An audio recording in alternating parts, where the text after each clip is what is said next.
임신과 출산은 위대하고 경이로운 일입니다. 하지만 출산 후에 많은 산모들이 우울증을 겪어 고생하기도 합니다. 오늘은 이러한 산후 우울증이 무엇인지 함께 알아보도록 하겠습니다. 목차 1. 산후 우울증은 무엇인가요? 원인, 증상, 위험 요소 2. 저도 산후 우울증인가요? 산후 우울증 자가진단과 치료 3. 병원 가는 것이 부담스러운데 꼭 가야 할 때는 언제일까요? 4. 산후 우울증을 어떻게 극복할 수 있을까요? 먼저 산후 우울증이란 무엇인지 한번 알아볼까요? 특별히 산후 우울감과 산후 우울증의 차이도 함께 알아보겠습니다. 산후 우울증의 원인은 크게 3가지가 있습니다. 호르몬의 영향, 양육에 대한 부담감, 유전적인 요인이나 기존의 우울증이 재발하는 것입니다. 산후 우울증의 원인으로는 아이에게 해가 될까 걱정하는 마음이나 죄책감이 있습니다. 또 출산 후에는 사회적인 변화, 경제적인 변화가 일어날 뿐 아니라 인간관계의 변화도 많이 이루어지기 때문에 이러한 요인들이 산모에게 영향을 줄 수 있습니다. 그런데 산모의 70~80%는 산후 우울감을 경험한다고 하는데 사실인가요? 그렇다면 산후 우울감을 느끼는 산모들은 모두 산후 우울증일까요? 아닙니다. 산후 우울감은 출산 직후에 느끼는 가벼운 우울감으로 보통 산후 3일에서 2주 사이에 나타납니다. 그리고 산후 우울감은 자연적으로 회복되는 일시적인 기분 변화라는 것이 특징입니다. 보통 10에서 14일 정도 일시적으로 나타나기 때문에 특별한 치료가 필요 없지만 수면이 부족하면 증상이 더욱 심해질 수 있어 휴식을 취하는 것이 도움이 됩니다. 특히 가족 구성원들이 산모의 감정 변화 등의 증상에 대해 공감하고 이해해주는 자세가 아주 중요합니다. 그렇다면 산후 우울증은 이렇게 흔히 나타나는 산후 우울감과는 어떤 차이가 있을까요? 산후 우울증은 산모의 약 10에서 15%에서 나타납니다. 산후 우울감과 다르게 산후 우울증은 우울감이 2주 이상 지속되는 특징이 있습니다. 또 단순한 우울감이 아니라 감정 조절을 하기 힘들고 일상생활을 하기 어려울 정도로 영향을 주는 것이 특징입니다. 이처럼 산후 우울증은 단순한 우울감이 아니라 하나의 질환입니다. 따라서 산모가 간과하지 않고 잘 대처하는 것이 중요합니다. 그렇다면 산후 우울증은 출산 직후에만 오는 걸까요? 그렇지는 않습니다. 보통 출산 직후부터 4개월까지 가장 많이 발생합니다. 이 중 50% 이상은 1개월 내에 발병하고 40%는 2에서 4개월 사이에 발병합니다. 5에서 12개월 내에도 6% 정도로 발병합니다. 산후 우울증의 증상은 보통 분만 후 4에서 6주 사이에 나타나는 것이 가장 흔하지만 분만 직후부터 분만 1년 후까지도 발생할 수 있습니다. 그리고 주로는 산후 우울증이 많이 알려져 있지만 산후에만 우울증이 나타나는 것이 아니라 출산 전 우울증도 있다는 점도 참고로 알고 계시는 것이 좋겠습니다. 그렇다면 산후 우울증에는 어떤 증상이 있을까요? 먼저 우울 증상이 나타납니다. 우울감, 아무것도 하고 싶지 않은 무기력감, 모든 것이 내 탓인 것 같은 죄책감, 또 식욕이 떨어지거나 수면을 잘 이루지 못하는 등 식사나 수면의 변화가 특징적입니다. 이러한 감정이 일상에 큰 영향을 미치는 정도일 때 산후 우울증의 증상으로 볼 수 있습니다. 예를 들어 잠을 충분히 잘 수 있는 시간이 있는데도 잠을 못 잔다거나 식욕이 너무 떨어져서 밥을 먹지 못하는 경우가 있습니다. 또 다른 증상으로는 불안이 증가합니다. 예를 들어 자꾸만 아이를 떨어뜨릴 것 같거나 내가 아이를 해치게 될 것 같다는 등의 불안감이 높아집니다. 아이를 돌볼 때 느끼는 조심스러운 마음 정도를 넘어서서 불안해서 아이를 돌볼 수 없을 정도로 심각한 상황을 말합니다. 또 무관심함 또한 산후 우울증의 증상인데 아이 기저귀를 갈아야 하거나 분유를 먹여야 할 때 아이에 대한 관심조차 없고 무기력해 하지 않는 것 등을 예로 들 수 있습니다.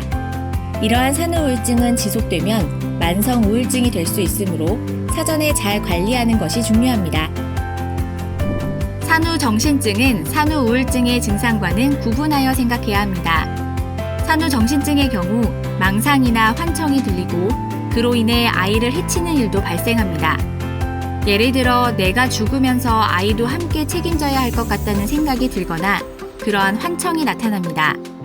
이는 0.1%의 산모에서 발생하고 대부분 출산 후 2에서 4주에서 발생하며 우울증보다는 조울증과 같은 양극성 장애로 진단되는 경우가 흔합니다. 다음은 산후 우울증 확률이 높아지는 위험 요소를 알아보겠습니다. 첫째, 임신 전에 이미 정서장애나 우울증을 겪은 경우입니다. 둘째, 임신 중에 산모나 태아가 합병증을 겪은 경우입니다. 임신 중 산모나 아이가 아프다면 정서적으로 영향을 주게 되어 산후의 우울증을 겪을 확률이 높아집니다. 셋째, 가족이나 부부 간의 갈등이 있거나 배우자가 없는 경우입니다. 산후 우울증을 극복하기 위하여 가족의 지지는 매우 중요합니다. 가족 간의 적극적인 정서적 지지를 해주어야 할 때 가족 간 또는 부부 간의 갈등이 있거나 배우자가 없다면 더욱 취약해집니다. 넷째, 아이의 건강 상태가 취약하거나 장애가 있는 경우입니다. 아이의 건강이 좋지 않다면 산모의 정서에 많은 영향을 주기 때문에 산후 우울증을 겪을 확률이 높아집니다. 다섯째, 아이의 기질이 까다로워 육아의 난이도가 높은 경우입니다. 이러한 요소들이 있을 때에 산후 우울증 확률이 높아지게 됩니다. 그렇다면 나도 산후 우울증인지 함께 자가 진단을 해볼까요? 실제로 산후 우울증의 50% 정도는 스스로 산후 우울증임을 인지하지 못하고 있습니다.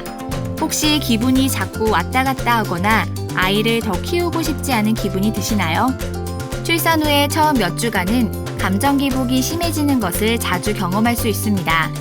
이때는 수면 부족, 전몸살, 풋배앓이, 호르몬 변화와 같은 다양한 신체적인 변화들이 나타나면서 감정 기복에 영향을 미치게 됩니다. 이럴 때 출산 교실을 통해 만난 친구들과 연락을 하거나 초보 부모들과 만남이나 감정 공유를 하는 것이 도움이 될 수 있습니다. 초보 부모는 육아를 하며 어떻게 해야 할지 모르는 상황들을 자주 닥치게 되고 또 자유가 없어졌다는 생각이 들면서 우울해질 수 있습니다. 우울증의 가장 중요한 증상으로는 수면 장애가 있습니다. 산모는 수유로 인해 수면 부족을 겪게 되지만 단순히 수유로 인한 수면 부족 외에 수면 장애가 있는 경우는 우울증의 증상이 될 수 있습니다. 수면 장애가 단독으로 있거나 다음부터 제시되는 증상과 함께 있을 때는 의사 상담을 받는 것이 필요합니다. 첫 번째로 마음이 항상 요동치며 멈출 수 없을 것 같고 너무 많은 생각들로 넘쳐나는 느낌이 있다. 두 번째, 안 좋은 일이 곧 일어날 것 같은 끊임없는 불안감이 있다. 극도의 우울함을 느끼거나 스스로가 죽기를 바라는 것, 절망감을 느끼는 것, 극도의 수치심이나 이유 없이 수치심을 느끼거나 약간의 창피한 일에도 부끄러워한다. 세 번째로 이유 없이 걱정되거나 아기 때문에 겁이 난다. 아기를 너무 많이 걱정하는 것이 우울증의 원인이 될 수 있습니다. 네 번째로 과도한 행복감과 과장된 행복감이 있다. 여기서 말하는 극단적인 행복감은 아기가 처음으로 웃거나 앉을 때 일반적으로 사람들이 느끼는 기쁨과는 다릅니다. 극도의 행복감으로 엄마가 흥분하여 아기에게 식사를 주거나 기저귀를 가는 것과 같은 아기 돌보기를 잊어버리는 일들이 발생합니다. 다섯 번째로 아무도 들을 수 없는 목소리를 듣거나 아무도 보지 못하는 무언가를 보는 것입니다. 여섯 번째로 본인이나 아기를 다치게 하고 싶은 충동이 있다. 많은 초보 부모들은 아기 때문에 밤에 5번이나 깨면 창밖으로 내던지고 싶다라는 말을 한다고 해도 진심은 아닙니다. 만약 실제로 본인 스스로가 아기를 다치게 할 수 있다고 생각한다면 의사의 상담이 필요합니다. 그럼 다음으로 산후 우울증 자가 진단을 해보도록 하겠습니다. 지난 7일 동안의 기분을 가장 잘 표현한 대답에 표시해 주십시오. 현재 기분이 아니라 지난 7일간의 기분을 가장 잘 표현한 대답임에 유의하여 주세요. 각 문항에서 0번을 선택하면 0점, 1번은 1점, 2번은 2점, 3번은 3점으로 채점하여 합산하여 주세요. 1. 나는 사물의 재미있는 면을 보고 웃을 수 있었다. 0. 예전과 똑같았다. 1. 예전보다 조금 줄었다. 2. 확실히 예전보다 많이 줄었다. 3. 전혀 그렇지 않았다. 2. 나는 어떤 일들을 기쁜 마음으로 기다렸다. 0. 예전과 똑같았다. 1. 예전보다 조금 줄었다. 2. 확실히 예전보다 많이 줄었다. 3. 거의 그렇지 않았다. 3. 일이 잘못될 때면 공연히 자신을 탓하였다. 0. 전혀 그렇지 않았다. 1. 자주 그렇지 않았다. 2. 가끔 그랬다. 3. 대부분 그랬다. 4. 나는 특별한 이유 없이 불안하거나 걱정스러웠다. 0. 전혀 그렇지 않았다. 1. 거의 그렇지 않았다. 2. 가끔 그랬다. 3. 자주 그랬다. 5. 특별한 이유 없이 무섭거나 안절부절 못하였다. 0. 전혀 그렇지 않았다. 1. 거의 그렇지 않았다. 2. 가끔 그랬다. 3. 꽤 자주 그랬다. 6. 요즘 들어 많은 일들이 힘겹게 느껴졌다. 0. 그렇지 않았고 평소와 다름없이 일을 잘 처리하였다. 1. 그렇지 않았고 대개는 일을 잘 처리하였다. 2. 가끔 그러하였고 평소처럼 일을 처리하기가 힘들었다. 3. 대부분 그러하였고 일을 전혀 처리할 수 없었다. 7. 너무 불행하다고 느껴서 잠을 잘 수가 없었다. 0. 전혀 그렇지 않았다. 1. 자주 그렇지 않았다. 2. 가끔 그랬다. 3. 대부분 그랬다. 8. 슬프거나 비참하다고 느꼈다. 0. 전혀 그렇지 않았다. 1. 자주 그렇지 않았다. 2. 가끔 그랬다. 3. 대부분 그랬다. 9. 불행하다고 느껴서 울었다. 0. 전혀 그렇지 않았다. 1. 가끔 그랬다. 2. 자주 그랬다. 3. 대부분 그랬다. 10. 자해하고 싶은 마음이 생긴 적이 있다. 0. 전혀 그렇지 않았다. 1. 거의 그렇지 않았다. 2. 가끔 그랬다. 3. 자주 그랬다. 총점이 9점 이하인 경우 우울증의 가능성은 낮지만 10점에서 12점인 경우 우울 증상이 의심되고 13점 이상은 주요 우울장애일 수 있으므로 전문가의 상담을 받아보시는 것이 좋습니다. 정확한 진단은 전문가의 상담을 통해 받는 것이 필요합니다. 하지만 산후 우울증 증상이 의심된다고 해도 많은 산모들이 병원에 가는 것을 부담스러워합니다. 병원에 가기가 부담스럽지만 꼭 가야 할 때는 언제인지 알아보겠습니다. 첫째로 출산 한 달 후에도 우울감이나 불안감이 심하고 지속적인 정서 문제가 있는 경우 또는 자해나 자살을 하고 싶은 생각이나 환청이나 망상이 있는 경우 둘 중 한 가지만 해당하더라도 병원으로 방문하는 것이 필요합니다. 그래도 병원에 가기는 왠지 꺼려지시나요? 대부분의 경우 병원에 가게 되면 정신과 약을 먹으라고 할 것 같아 부담을 느끼게 됩니다. 많은 사람들은 정신과 약에 대한 부담을 갖고 있죠. 또 약을 먹지 않고 상담을 받는다고 해도 상담만으로 뭐가 나아질까 싶어 꺼려지는 경우가 종종 있습니다. 약물 치료가 부담되신다면 산후 우울증으로 정신과에 방문한다고 모두가 약을 복용하는 것은 아니라는 것을 말씀드립니다. 특히나 약물 치료가 필요하더라도 본인이 원하지 않는 치료는 강요하지 않습니다. 또 어차피 독박 육아의 상황은 하나도 바뀌지도 않는데 상담이 무슨 도움이 될까라는 생각이 드실 수 있습니다. 하지만 상담만으로도 도움이 될 수 있습니다. 상담은 일반적인 대화와는 다른 것으로 전문가와의 상담이기 때문에 객관적으로 생각할 수 있도록 도움을 줄 수 있습니다. 그럼에도 정신과 진료가 부담된다면 병원이 아닌 먼저 지역 내에 있는 상담센터를 방문해 보실 수도 있습니다. 그렇다면 산후 우울증을 어떻게 극복할 수 있을까요?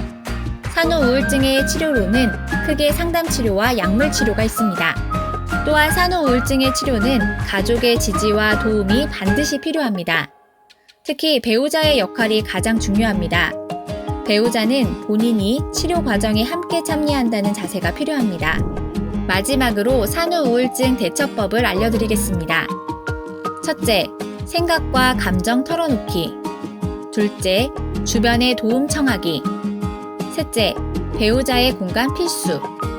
넷째, 규칙적인 생활 리듬 유지하기. 다섯째, 수면 위생 지키기. 여섯째, 음주하지 않기입니다. 이상으로 산후 우울증에 대한 내용은 마치겠습니다. 더 궁금한 점이 있으신가요? 임신, 출산, 여성 장애인분의 건강 관련 문의는 인터넷 검색창에 경기도 지역장애인 보건의료센터를 검색해주세요. 이번 영상에서는 산후 우울증에 대하여 알아보았습니다. 다음 시간에 더욱 유익한 내용으로 다시 찾아뵙겠습니다. 감사합니다.